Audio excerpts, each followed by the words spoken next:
Obviously, we're very excited. It's that time of year. Vacation's over and back at it. Got a number of returning starters on offense that everybody's very aware of.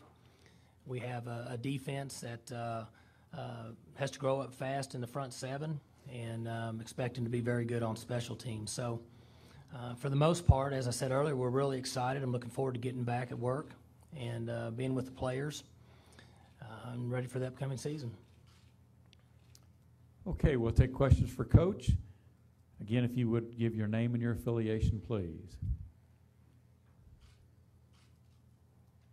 Got a question on the front right, and then we'll move to the center.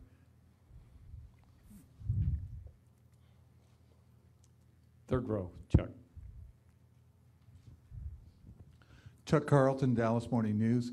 Mike, you have an interesting situation on offense with so much of the talent back and the key skill people for you guys, but a new offensive coordinator coming into it, especially since, Dana put his own stamp on it. How do you look at the offense and the transition this year? We're very excited about Todd Monken and what he brings to the table. We were looking for a coach that had experience in throwing and catching, and he's been around quarterbacks and receivers throughout his career, had valuable experience in the NFL, and we wanted a coordinator that would come in and be willing to run our offense. And it's not easy to find a coach that's willing to do that, and Todd's approach has been very good. Brandon and Todd's relationship has gotten to a level that I'm very comfortable with, and I'm just looking forward to Todd putting his touch on our offense, but there won't be much that's different from last season. We didn't see any reason in changing what we were able to accomplish last year, so we just need to move forward.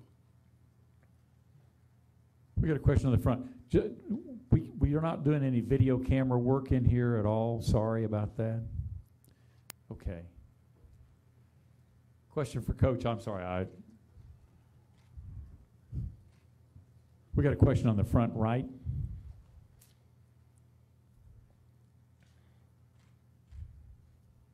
Mike Baldwin with the Oklahoma. Mike, so much has been made of this Longhorn Network. They try to show high school games they're talking about probably won't happen, but there's so many other layers that this could affect the Big 12 Conference in your school. How do you feel about what might happen with that network down the road?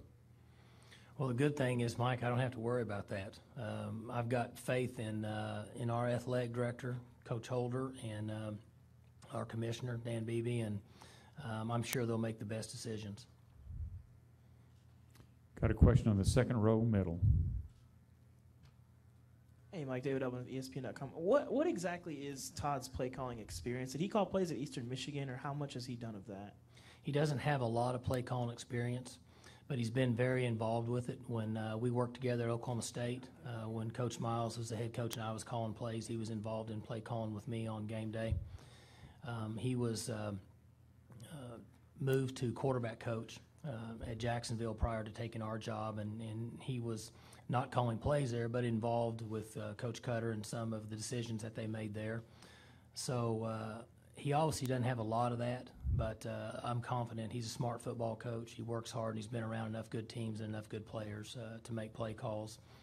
And with the players that we have returning, for the most part, I think you can think too much. I think you need to call a play and let them go.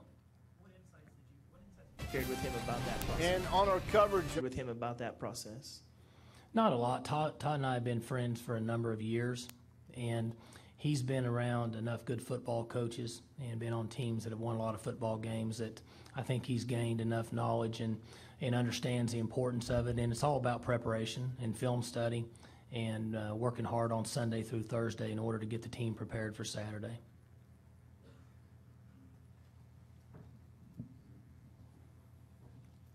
Questions for Coach? Got another question up on the front, and then we'll move over here to the left. We've got two questions on the right-hand side. Chuck, you first, and then we'll bury. Chuck, put your hand up. Thank you. Chuck Carlton, Dallas Morning News.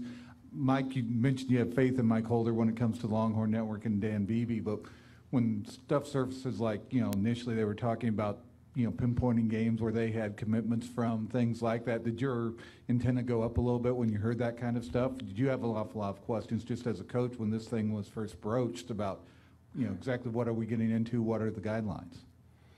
I would agree that my antenna went up when I started to hear that information. But again, we have so many things to concern ourselves with, and what happens on that network and in our conference. I said earlier, that's one thing I don't have to worry about, and I have faith in the athletic directors in this league and the Big 12 that we'll make the right decision in that area. Second row right. Barry Trammell with the Oklahoman. Mike, for several years you've been sort of politicking for a full round robin schedule. Sort of one landed in your lap. Are you pleased with that? And what's your next cause you're going to try to get pushed through? Well, I'm surprised anybody remembered that, to be honest with you. But I guess you guys now are good. You go way back on those comments. But I think it's going to help our league.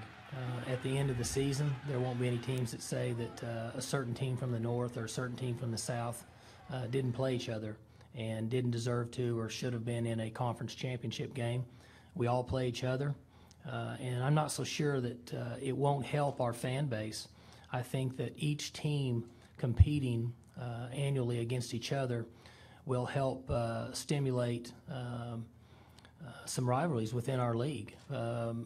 Oklahoma State and Missouri, we get to play every year, so I think the fans will look forward to playing Missouri, and Missouri fans will look forward to playing Oklahoma State. And when you just did it once every 2 seasons or 2 years in a row with taking a 2-year break, I don't think it worked and it was effective. So I'm excited about it, and ultimately at the end of the season, whoever has the best record in conference will be the conference champion. I think it'll help our league. We had a question on the front left, third row. Yeah, Mike, Kirk Bowles from the Austin American Statesman. As far as that championship race, do you see OU as a head and shoulders favorite? And does it surprise you Texas is not in the top 4 as far as preseason picks? I think we have a number of teams in our league that are competitive enough to win. Staying healthy and taking care of the football, in our opinion, is very important. But this league has been very difficult, and because of the ability for offenses to score and score fast, ultimately I think it'll come down to how a team will perform on defense and special teams. We feel like that we need to improve in those areas, and we need to maintain what we accomplished on offense in order to give ourselves a chance to win the championship. We got a final question on the outside, right side. There you go. Dave Sittler, Tulsa World. Mike, you said earlier we have to grow up fast in the front 7 on defense. Who are some candidates there that you think might be able to do that? Well, Nigel Nicholas and Littlehead will be guys inside at the defensive tackle spot. Joe Mitchell's a linebacker. Caleb Lavy's a linebacker. Those guys will be key in the interior 7 on the defensive side of the ball for us.